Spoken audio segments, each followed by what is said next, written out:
All right, so let's get started with today's lesson. So today's lesson, we're going to be talking about the Soviet Union and its effect and on its neighbors. So this will be kind of a four-part class and it will span the whole month, where we first talk about the Soviet Union, kind of the end of the Soviet Union, with the why it collapsed, the Cold War, and we're going to transition into kind of the consequences and what happened after the Soviet Union collapse and what are the effects on the world. And to end it off this month, we're going to talk about some more new news with what is happening in Ukraine and the war with Russia. And we're going to be learning and talking about why that's happening and what effect it can have in the future. So that'll be coming up, just giving you guys kind of a timeline. All right, so let's get started. Let's go back to the very basics and start with the beginning. What is the Soviet Union and how did it kind of start? All right.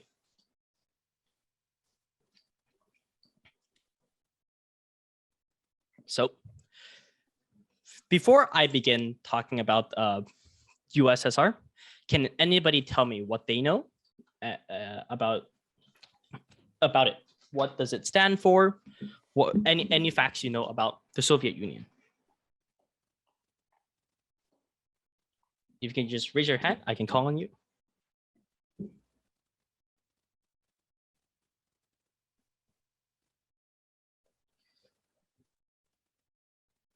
All right, I see. Is that Harvey? What do you know about this? The USSR is basically like a group of a bunch of, I think it was it communist or was it with the other thing? Well, that is correct. So it was communist. So that's something that we know. And they were like, they don't like, I don't know. They were like a team.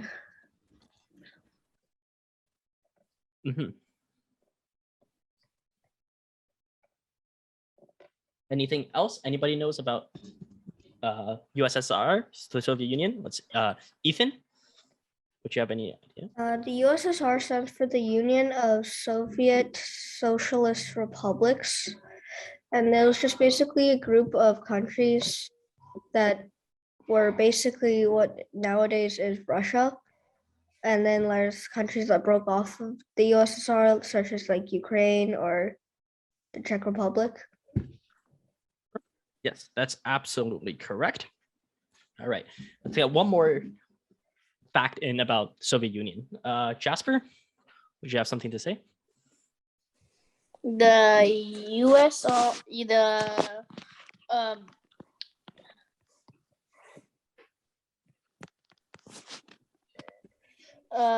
USSR, pretty sure it was founded in 1922 and it collapsed in 1991 because of the Cold War. Correct. So that's the timeline of, not 1992, 1922. So that's correct. So that is kind of the timeline of the Soviet Union. You can see that the Soviet Union, while really very famous, doesn't last that long. It only lasted for around 69 to 70 years. So really not a long-lasting country or even a superpower. However, the effects that it had on the world was very massive and very consequential. All right, so let's go through some graphs and let's go through more information about what the USSR is. So as Ethan said, the USSR does stand for the Union of the Soviet Socialist Republic. So that's the word you were missing right there. There's the Union of the Soviet Social Republic, or what we call it more often, the Soviet Union. And it was the first country to have a government that is based on communism or with communists. Does anybody know what communism or what being a communist means? I know most people heard about it, but not a lot of people know. So what communism means is that communism is a type of government. And what the government does under communism is that it is a system. So the government in a communistic society makes sure that every individual is equal. So everybody in this country that is ruled under communism has to be equal. So everybody is the same. More importantly, when everybody's equal, nobody can own any of their own land, own factories, or own machines. So no ownership is very important because everybody has to be the same. Therefore, all of the land, all of the property, all of the money, and everything you make is part of the government. And the government will be in charge of equally distributing it to everybody in the country to make sure everything is fair. So yeah, so communism was this ideology that the government can ensure that everybody can get their fair share in the society. However, we can see later on that this doesn't really work because this doesn't take into consideration corruption and power. Because even though everybody is equal and everybody does not own any land, we can see that the government right here has a lot of power because they are in charge of distributing and giving out all of these land, all of these resources to the people. So what happens when the government becomes corrupt or wants to take all of the money and power to themselves?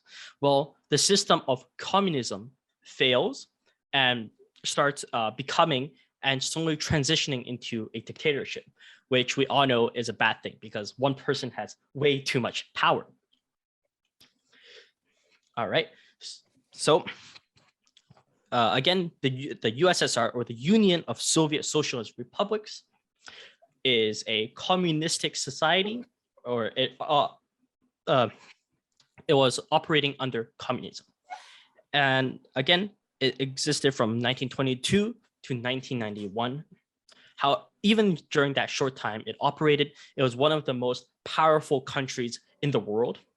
And especially a very important part of this was in World War II, where there were very crucial to winning the war for the Allies. As you know, the Allies are the people that were against Hitler and Germany, including the US, the British, the French, and Soviet Union or Russia. So because, as you can see on the graphs, this is how much military power the Soviet Unions and the Allies had compared to Germans and their allies. And you can see that there is a very, very, very large difference in that, especially after 1941, when Soviet Union kind of really took over and created this superpower. And also when the US joined the war and kind of turned the tides of the war and helped the Allies win World War II. All right, so as we said, the Soviet Union was this huge superpower, and it also had the third largest population.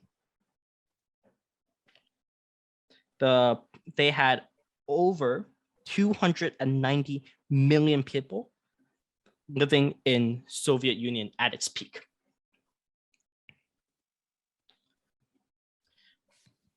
And when we break down that 290 million people, we can break them down into more than 100 different ethnic groups of people. So you can see that the Soviet Union wasn't just one huge group of people, rather it was made up of these smaller groups of people that came together to create this union.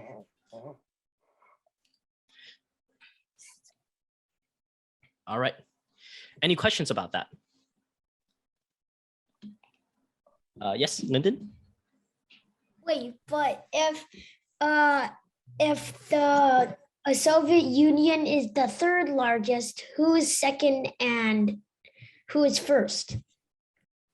Great question. So the Soviet Union was the third largest population. However, that population has now been kind of taken over by countries such as China, India, and of course the USA.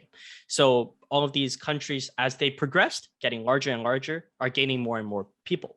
And especially a lot of more of the Asian countries, with more landmass and everything, they're able to have more people and be able to support more people. Even though Russia seems really, really large, you have to know that more than half of it is always in winter. It's very, very cold in Russia. So most of the land in Russia is uninhabitable. So people can't live there. So even though Russia is really big, most of the land cannot support people. So therefore, it doesn't have a very, very large population compared to modern day countries such as China or India. Perfect. All right, let's move on. So as we're talking about, USSR stood for the USSR standard for the Union of the Soviet Socialist Republics.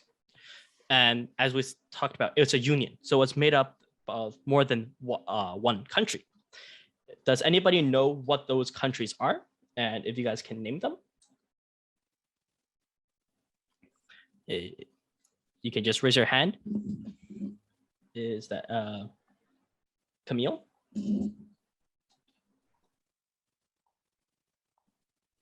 Germany?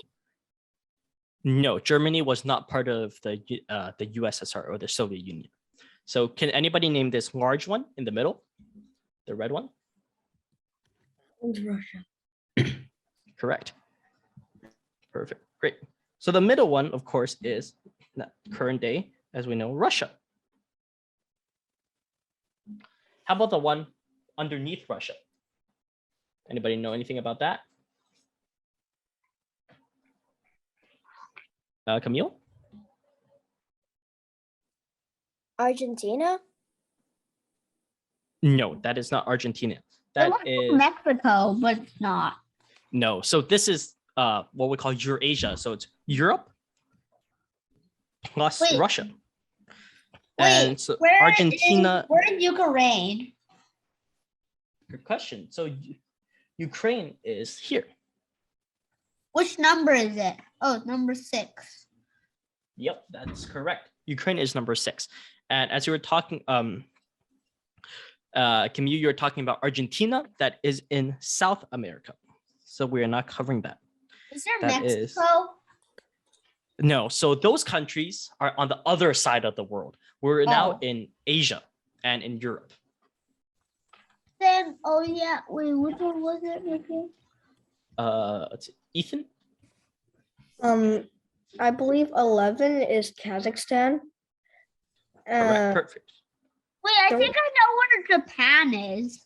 13 is Turkmenistan, and I believe number 3 is Latvia. I'm not sure about that one. Perfect, correct. Yep, number 3 is Latvia. Oh, okay. Wait, is this Japan like here? Yes, that's correct. That is Japan.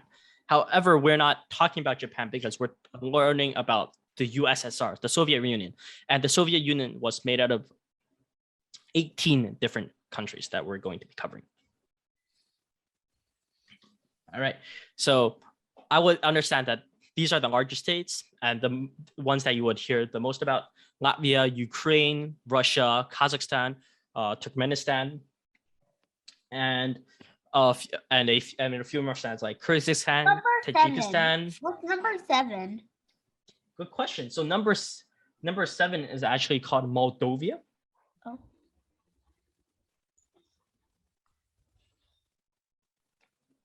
And it's part of the USSR. Can you tell us all of the names of all of the wait, what is this part? There's this chunk here. That is still Russia. So the red is all Russia. All right. Oh. Let's take one more from Jasper before I reveal all the names. Isn't number 2 Belarusia? Sorry? Is number 2 Belarusia? No. Number 2 is Estonia.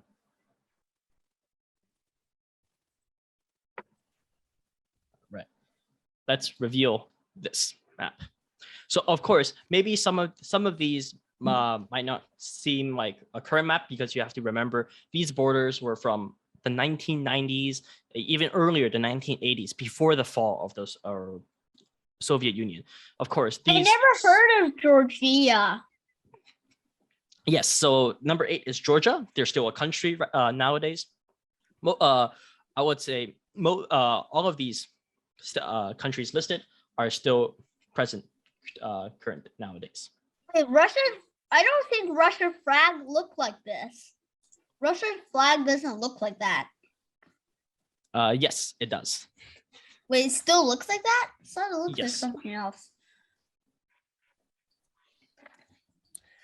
Wait, are all the fat flags like on date, or are some of them like old flags?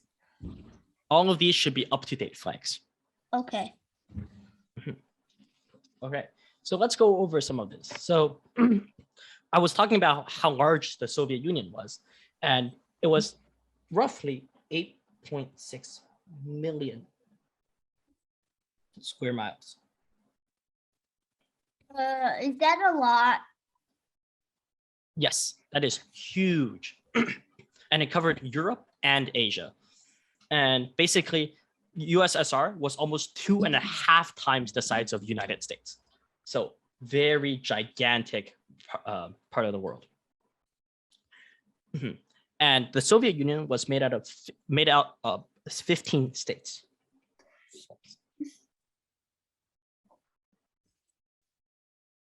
And you can see on the map, which lists all 15 of the states. And or they can also be called republics. And the largest and the most powerful one back then was, of course, the Russian Republic, or what we call now Russia. And the capital of the Soviet Union was Moscow.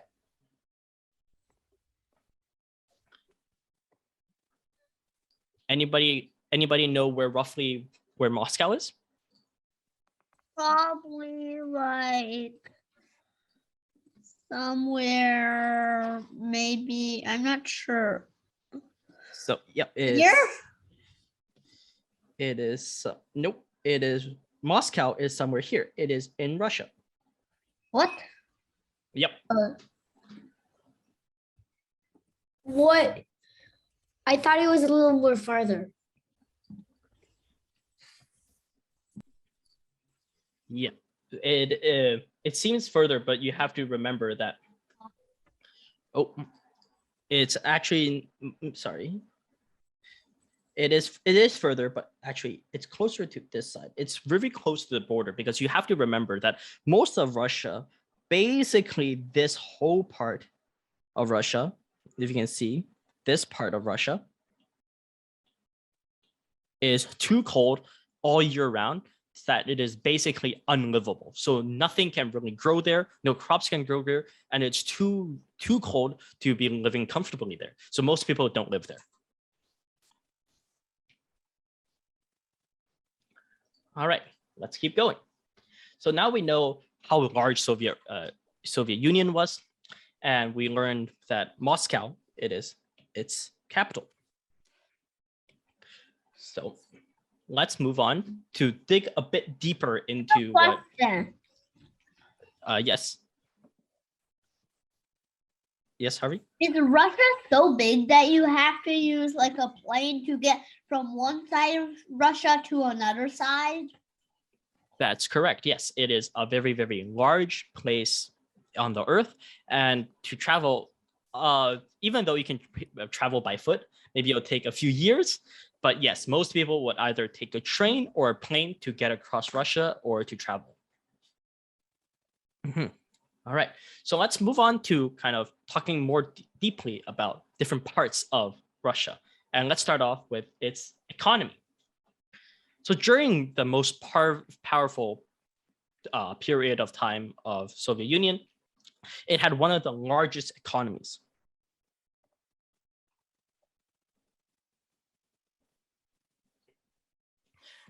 Mainly, they made the money and was able to get really rich through 3 parts: agriculture, mining. So agriculture is like farming, mining is like getting minerals, gold, diamonds, all of these very precious materials that they can sell for a lot of money, and what we call heavy industry.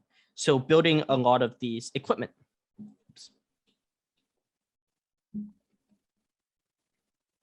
Such as trucks, planes, trains, all of these very, very large equipment that is needed to do all of this agriculture and to run a very big and powerful country. So they were able to create all of these material and also all of the transportation that is needed.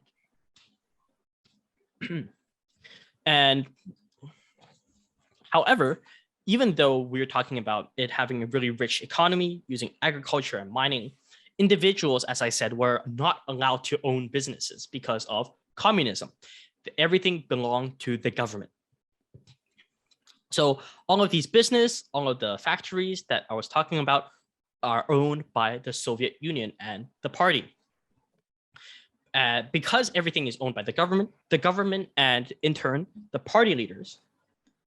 So basically the people that lead the country and the government get to decide what product they want to create. Whether that is weapons, whether that is more ammo for their troops when during a war, and that was not always the best way to handle all of these industries, because we saw that a lot of these systems can lead to a shortage of what people need. So, for example, the party leader and the government wants to go to war, so they start increasing the manufacture or creating more weapons and creating more tanks and all of these, while at home, and they're very successful at war. However, at home, a lot of people start suffering because too much of the production or too much money has been put into creating these weapons that are used to fight war, and people start starving because there's not enough materials or resources left to feed people and help people create their own food.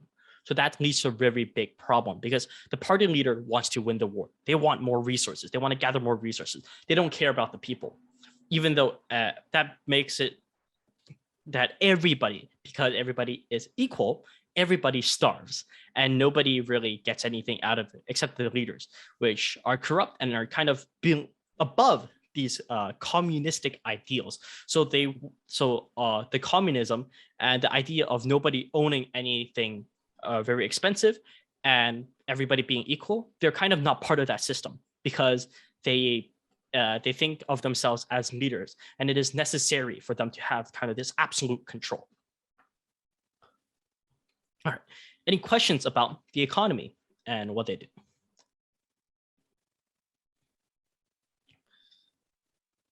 Yes, is that Lyndon? Do you have a question? So my question is that if everybody will starve, will the troops starve? Great question. No. So what happens is that these party leaders are making sure that all of the resources and all of the funding, so the money, goes to help win the war. So they'll give the best food and enough food for all of the people fighting, so all of their troops, all of their soldiers, and make sure that they themselves don't starve. But everybody else at home or in the country, so all of the workers, the people that are working for the government, whether farmers, laborers, miners, kind of these regular everyday people that work for a living, they are starving because there's not enough resources and everything becomes so expensive that nobody can afford anything. All right, good question. So let's move on. So now we knew about kind of their economics and kind of their downfall. Let's move back a step and talk about how the Soviet Union formed and how they created this communist society. Does anybody know what country was there before the Soviet Union was formed? Was it a dictatorship? Was it a monarchy? Was it something else? Was it a democracy? Does anybody know what kind of ruled over this place before Russia, the Soviet Union and kind of Russia? Nope. Okay, so before the Soviet Union, as we know it in history, there was something called the Russian Empire.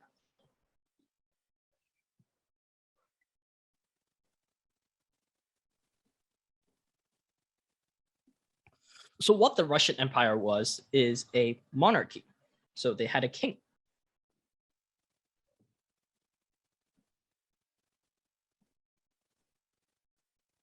Which they called the Tsar.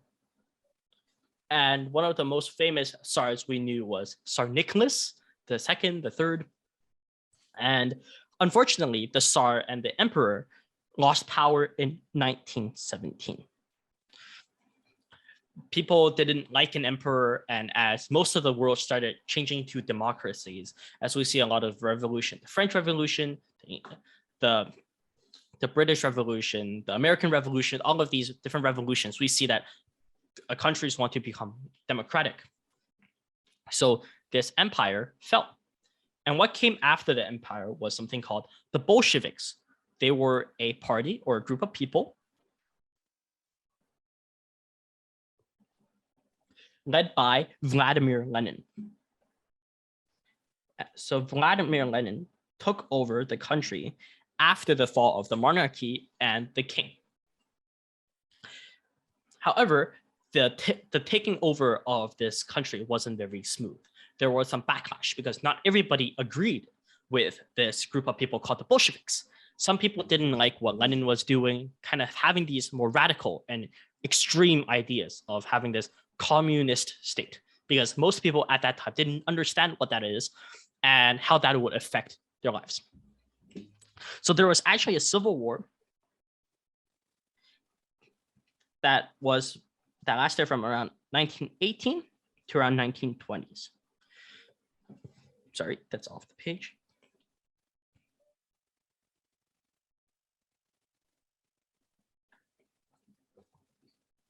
And with Vladimir Lenin leading this group of Bolsheviks, well, later known as the Communists, so we can also call them the Communists, they won the war after 2 years of civil war, with them winning control over Russia and most of these different lands in Russia. Because you can see of this map, Russia actually is kind of split into these different states, which they took over slowly over time. And you can see that's why Russia became so large.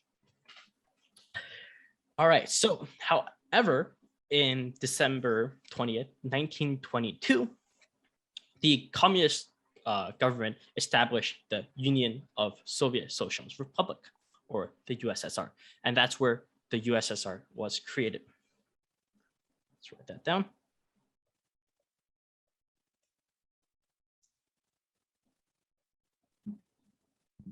I have a question. Yes. So, where did the Bolsheviks come from? Did they just randomly just be born? That's a great question. So the Bolsheviks are these group of intellectuals, so people that were academics that had a lot of knowledge and were people that went to university and studied and were kind of these people that are activists. They didn't want this emperor to rule. The emperor was having so much power. They had a lot of food. They got everything good to themselves. They built these huge castles so they can live in themselves while everybody else was starving. So Lenin wanted to fix that by establishing this communist society where everybody is equal. However, Lenin unfortunately died in 1924, before the Soviet Union really can take its power and form. Is Lenin a good person? Not necessarily, because he was very extreme. He wanted to see a lot of change, and he was willing to do a lot of stuff to get that change. So he wasn't always a good guy, we can say. However, he did have a lot of change and helped a lot of the Russian people. So after the death of Lenin, there were two potential leaders that can really take over. The one that is more close to Lenin and who Lenin really wanted to take over was called Leon Trotsky. And the other one is the one that most people know, Joseph Stalin. The one, So after a battle of a few years, Trotsky unfortunately lost the position to Stalin, and Stalin came to power and ruled over the Soviet Union. I have a question. Yes. Why are people, like most of the people, called Vladimirs? And why are they called Vladimirs? Yes. So the current president of Russia is Vladimir Putin, as most of you guys know. Vladimir is a very common Russian name. That's it. So it's like the first name. Basically, it's like the name Bob or Bob or Joe in English. So it's just a very common name. That's why. So there's a bunch of Vladimirs in Russia. So if I yelled Vladimir, a bunch of people would raise their heads. Yes, that is correct. All right. And more so this kind of war and kind of this tug and the struggle between Vladimir Putin and Trotsky was actually a pretty big one.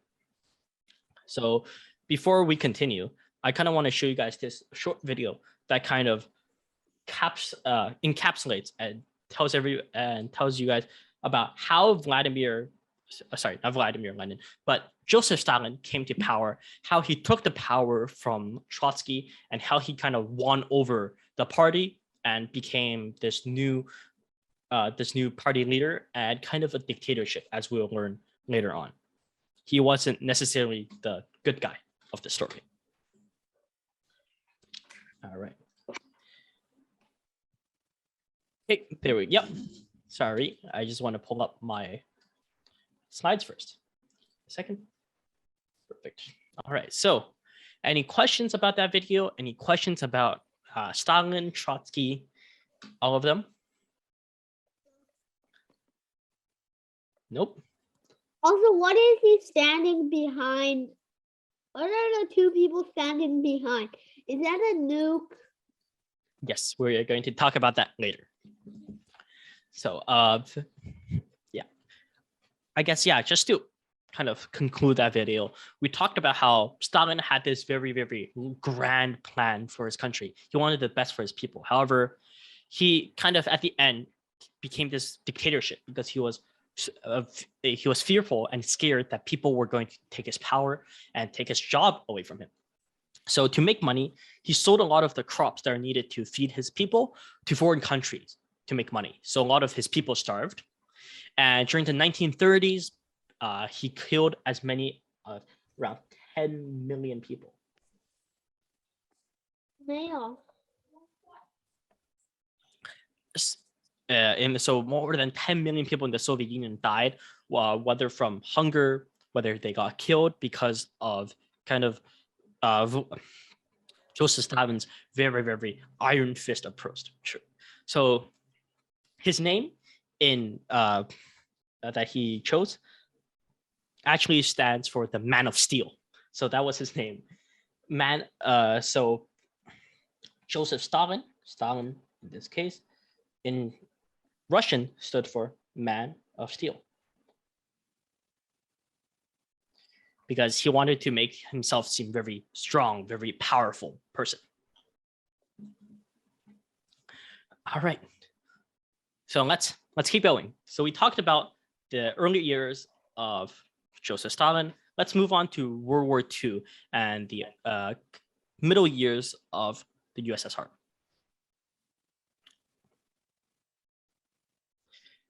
All right.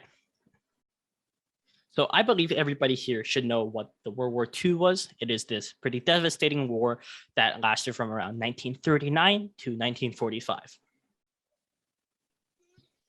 German already used flamethrowers and toxic things. Yes. So yeah, World War II was this very devastating war because there was a lot of technological advances that allowed people to kill people in masses. So there was the Germans that created something called the Flammenwerfer in German, which means the flamethrower. And of course they had a lot of tanks, planes were invented, so there was a lot of these huge bombings that led to massive deaths. However, before the war started in 1939 with the Germans, Soviet Union, or the USSR, and Germany had a pact called the Non-Aggressive Pact, where they secretly, without other people knowing, agreed not to attack each other. So both of them can take over the world, basically. And so in kind of, that's why they kind of shared Poland when Germany attacked, which led to Poland being split into kind of these two different parts. However, in the June of 1941, Germany broke that agreement of that non-violence or non-aggressive pact and invaded Soviet Union.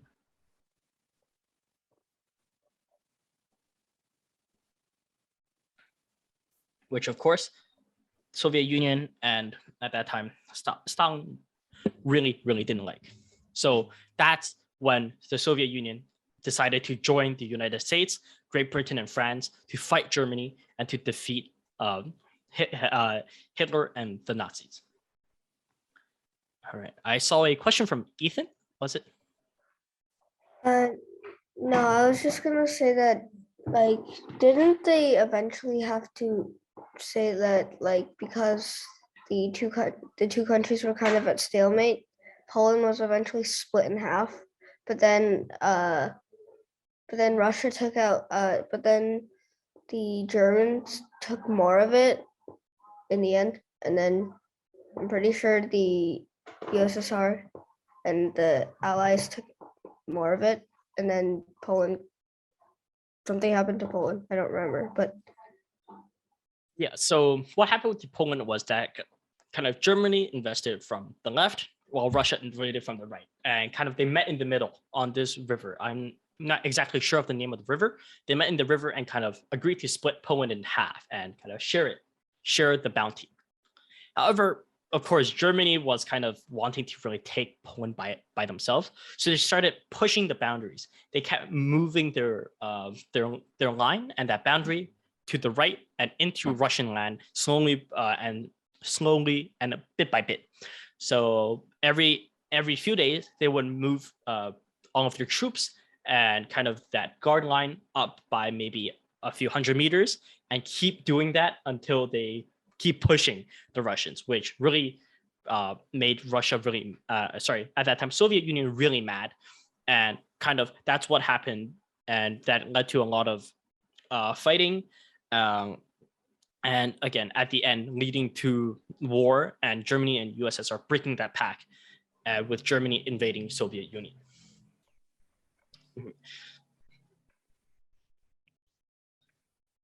And of course, at the end of it, after USSR joined US and Great Britain, they kind of collapsed onto Germany from all sides because Germany was kind of pincered in the middle after they no longer have this pact with the USSR.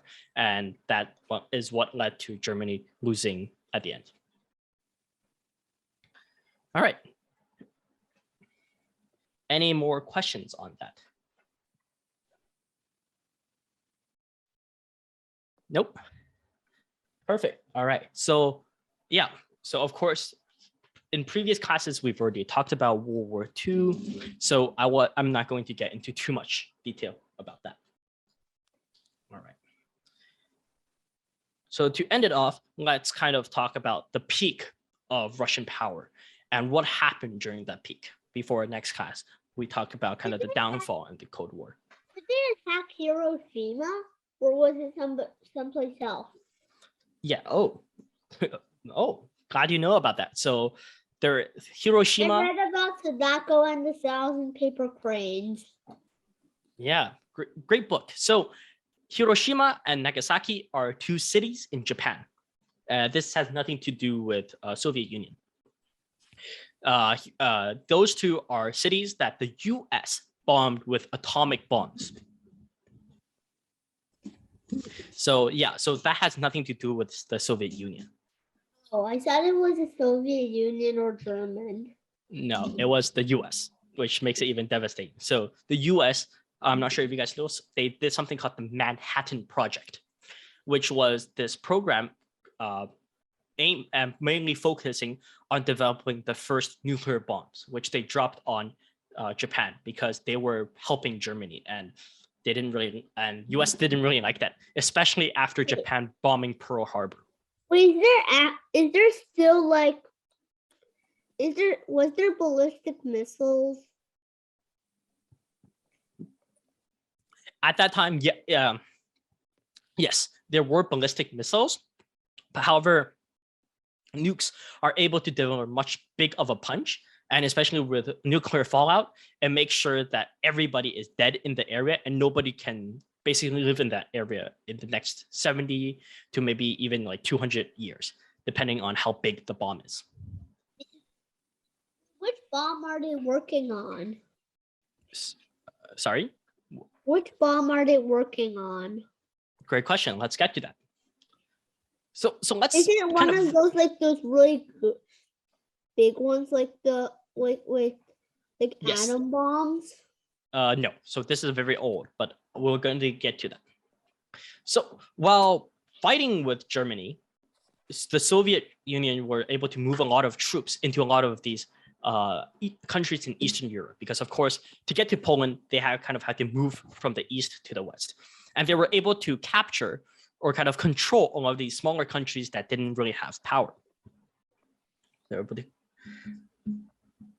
So countries in Eastern Europe were controlled by Russia or Soviet Union. But of course, Russia was such a huge part of Soviet Union and so much more powerful than everybody else. Basically, it was everybody else were kind of like just puppet states where they can just control whatever they want. And especially between 1945, so the end of the war, and 3 years afterward to 1948, a lot of people in different countries such as France, the new instated Germany, Poland, United Kingdoms, US, they were really, really afraid of this huge new superpower that they called Soviet Union. And the problem with that was that they realized that this one superpower was able to control so many different countries in Eastern Europe, such as what we talked about, such as Ukraine at the time. And that really scared people and made people fearful. And that's something called the Red Scare, where a lot of these, that comes later, however, where a lot of these countries and the people in them were really afraid of communism, and communism is really spreading everywhere.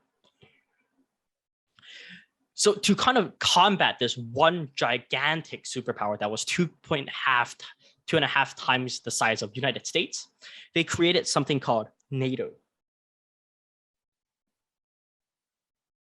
Has anybody heard of NATO? Would you know what it stands for? No, Is that Anton? I don't know I don't know how did it stand for. Oh, okay. Ethan, would you like to take a guess what NATO stands for? NATO stands for the North American Treaty Alliance organization. Yes, close. It's the North Atlantic Treaty Organization. That's correct. So it was basically an organization that accounted for all or most North Atlantic countries. So countries that are still part of it are Canada, United States, United Kingdoms, France, Germany, and all of these kind of states that kind of want to counter this large superpower to stop a World War III.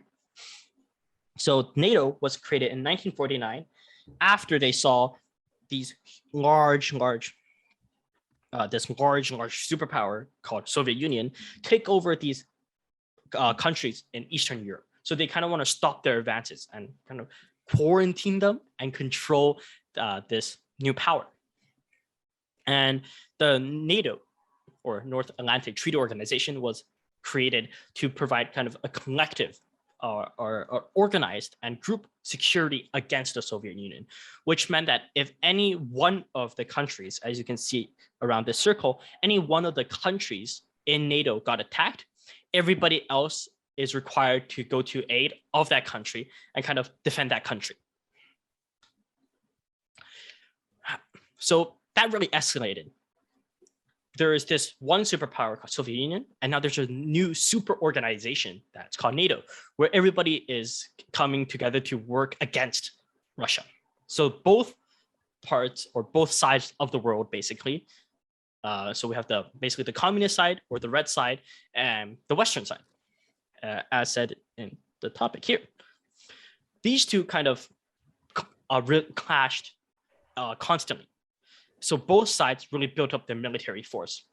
So in addition to building up armies, troops, and all of the navies, one of the largest parts of this was building nuclear weapons. Nuclear weapons was a huge part of kind of weaponizing and creating these two polar parts of the world. And many people were very, very afraid of nuclear wars because, as I said, nuclear weapons are devastating. They make sure that a lot of people will die from radioactivity, and it will cause cancer, and make sure that that part of the land where the nuclear weapon is dropped can no longer support any living life in the next 100 years. However, the good thing is that that's all in the past, and no nuclear weapons were ever used by either of the countries. The largest nuclear weapon that was ever tested, so actually used and blown up, even though not on people, but in water to test out how powerful it was, is called the Tsar Bomba. This nuclear weapon was around 58 megatons. So it was more than 58 megatons of TNT, weighing over 80,000 kilograms. And it can basically just flatten a whole entire city just with one nuclear bomb. I have a question. Yes. Hydrogen bomb? Wait, is it the hydrogen or atom? Which one's more powerful? So these are all atomic bombs, and hydrogen is just a type of atomic bomb. And unfortunately, hydrogen bombs weren't invented back then. These were all more called nuclear fission bombs. So they blow up uncontrollably. And still strong? Is it stronger than the Tsar Bomba? No, because of the pure size of the Tsar Bomba. How powerful bomb is tested by the megatons. So how much TNT is equal to that one bomb. And the Tsar Bomba is still the largest, weighing equaling around 58 megatons of TNT. Crazy. However, there were larger bombs that were kind of created and designed, but never tested. All right. Any questions about that? Where did the Tsar Bomba being dropped? Because if we don't know, what if we accidentally go in there? So of course, so the bomb, when it was tested, the radioactivity is all gone because it was tested underwater. So not a lot of damage was created. And it was and this bomb was tested in kind of the northern seas in Russia. So pretty far away from us. And there is kind of no chance that we'll ever go to these bomb sites because, of course, they're military classified information that they don't really want people to kind of snooping around it. All right. Any other questions on this? Nope. All right. So that leads us to the end of our slide. Yeah. So that's the end of this kind of first part of kind of a part 4 journey exploring Soviet Union and kind of the post-Soviet Union era. We're going to learn about what that means later on. And yeah, that ends that first part, talking about the rise of Soviet Union and kind of the World War I, World War II, and the revolution of Soviet Union, and what is the building blocks of Soviet Union with the 15 different republics. Okay, so that is the end of that let me know if you guys have any more questions. But if not, I will see you guys next week for our next lesson, where we're going to talk about the Cold War, the Cuban Missile Crisis, and kind of the fall of the Soviet Union. All right. So if you guys have any more questions, you guys can stay behind if you want to ask me directly. If nothing else, thank you guys for coming this week, and I'll see you next week. Thank you. Yeah, no problem. Bye, everyone. Bye.